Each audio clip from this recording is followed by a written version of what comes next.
আসসালামু আলাইকুম।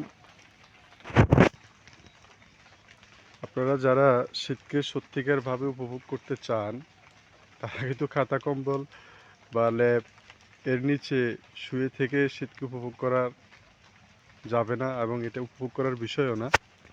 সবচাইতে বড় বিষয় হলো আপনাকে বের হতে হবে। আপনাকে বের হয়ে প্রকৃতির মাঝে হাঁটতে হবে। কুয়াশার এক অন্যরকম সৌন্দর্য আছে। এটা আপনাকে বুঝতে হবে। এই যে মাকড়সার মধ্যে কুয়াশার জাল, এগুলো আপনাকে দেখতে হবে। দেখলে আপনি বুঝবেন যে প্রকৃতি যে কত সুন্দর। আপনি ঘর থেকে বের হতে হবে। প্রকৃতিকে যদি উপভোগ করতে হয়, ঘর থেকে বের হতে হবে। যে কুয়াশার আওয়াজ শোনা যাচ্ছে আপনারা একটু গভীরভাবে যদি শোনেন, তাহলে দেখবেন যে টুপ টুপ টুপ টুপ করে বৃষ্টি হচ্ছে মনে হচ্ছে। আসলে কিন্তু বৃষ্টি না। আমার কাছে এটা মনে হচ্ছে আমরা যে খই ভাজে বা ভুট্টা ভাজে যে একটা আওয়াজ, তার থেকে ঐরকম একটা আওয়াজ, বা তবে ঐরকম না হলেও এটা অনেক সুইট সাউন্ড সৃষ্টি করতেছে, যেটা আসলে আমাদের মানে ফিলিংসটাকে অন্যরকম একটা প্লেসে নিয়ে যাবে। আর এটা উপভোগ করতে হলে আপনাকে ঘর থেকে অবশ্যই বের হতে হবে। হ্যাঁ, বের না হলে এটা উপভোগ করা যাবে না। আর এটা উপভোগ করার জন্য আপনি কাঁথা কম্বল বালিশ অবশ্যই ত্যাগ করতে হবে।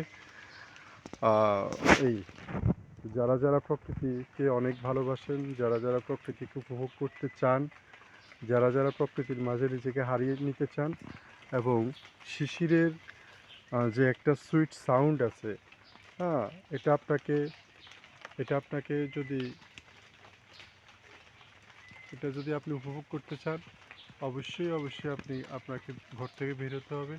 দেখেন শিশির ফোঁটা, মনে হয় যেন পার্ল, এই পূর্বে পড়ে যাবে একটা পার্লের মতো। হুম, এগুলো আসলে সবসময় শীতকাল ছাড়া এটা অসম্ভব। শীত কার কখন জীবনে আসবে সেটা বলা যায় না। তো সেজন্য আমার একটা সাজেশন হলো আপনারা অবশ্যই শীতকে উপভোগ করুন। শীতের ব্যাপারটা উপভোগ করার জন্য আপনাকে ঘর থেকে বের হতে হবে। আর এই অনুভূতিগুলো আসলেই আমরা ছোটোবেলায় এগুলো যখন চাদর গায়ে দিয়ে বের হতাম, এই আওয়াজগুলো শুনতাম। যখন দেশের বাড়ির বাহিরে ছিলাম তখন এগুলো অনেক মিস করতাম। তো বাড়িতে আসছি, বাট অনেক কর্মব্যস্ততার কারণে এগুলো অনেক সময় আমাদের উপভোগ করা হয় না। আজকে বের হলাম, আসলে উদ্দেশ্য ছিল শীতের সকালটাকে উপভোগ করার। সেজন্যই আসা। এই যে দেখেন শিশির বিন্দু, আমরা ঘাসের ডগায় শিশির বিন্দু আছে, আর এই গাছের পাতার ডগায়ও শিশির বিন্দু আছে। তো আসলে অন্যরকম একটা ফিলিংস আমাদের মনে সৃষ্টি করে। এটাকে উপভোগ করতে হবে। শুধু আমরা সম্পদের পিছনে ঘুরলে হবে না, প্রকৃতিতে যে আল্লাহর অপরূপ সৌন্দর্য আছে, এটা আমাদেরকে বুঝতে হবে, দেখতে হবে, ঘুরতে হবে। আর আমরা ঘরের বাইরে না হলে, হ্যাঁ, শুধু যে বিদেশে ঘুরে আপনি সৌন্দর্য উপভোগ করবেন তা না। যারা আমার মতো আছেন, তারা অবশ্যই ঘর থেকে 2 পা বের হয়ে আপনি এই সৌন্দর্যটাকে উপভোগ করতে পারবেন। সেটা ইনশাআল্লাহ আপনারা যারা উপভোগ করতে চান, তারা উপভোগ করার জন্য বের হয়ে যান। তবে আপনাকে অনেক ভোরে বের হতে হবে। বললেই 10টা বাজে উঠবেন, তাহলে হবে না।